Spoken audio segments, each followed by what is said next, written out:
Smash કરી નાખ્યું.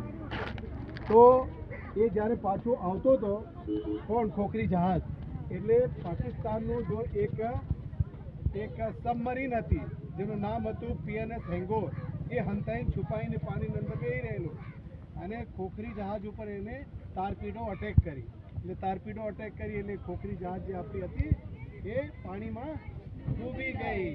એ ભારતની બહુ ખતરનાક હોનારત થઈ હતી. એમાં આપણે 194 જવાન મરી ગયા હતા, શહીદ થઈ ગયા હતા. એ જે જહાજ હતી એનો જો કેપ્ટન કોણ હતા? મહેન્દ્રનાથ મુલ્લા. મહેન્દ્રનાથ મુલ્લાનું સ્ટેચ્યુ જોયું તમે? હા. એ સ્ટેચ્યુ મહેન્દ્રનાથ મુલ્લાનું હતું. પછી ભારત સરકારને જવાનોના નામથી અને એ લોકોની શહાદત એ થાય એટલા માટે એક બીજી ખોખરી જહાજ બનાવ્યું. એ જો મજગામ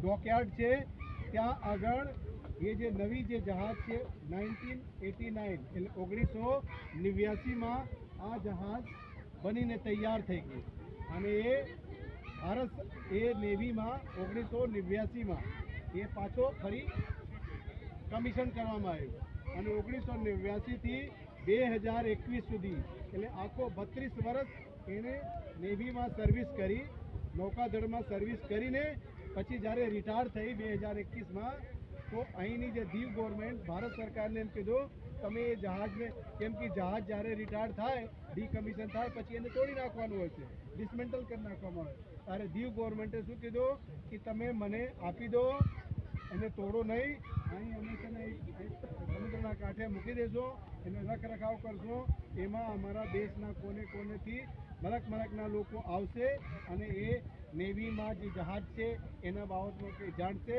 અને અનુભવશે.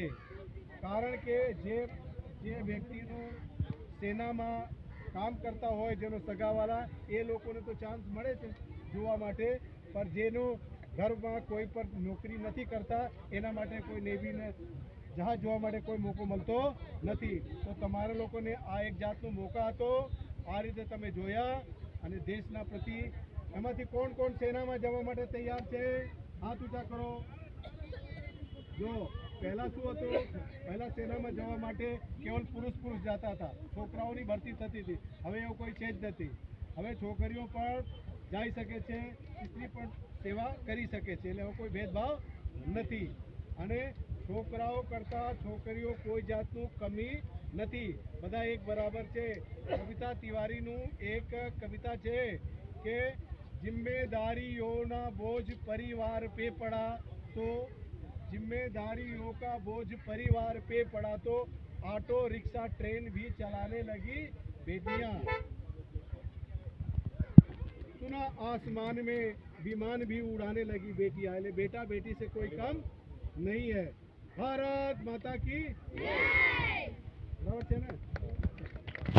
ચલો.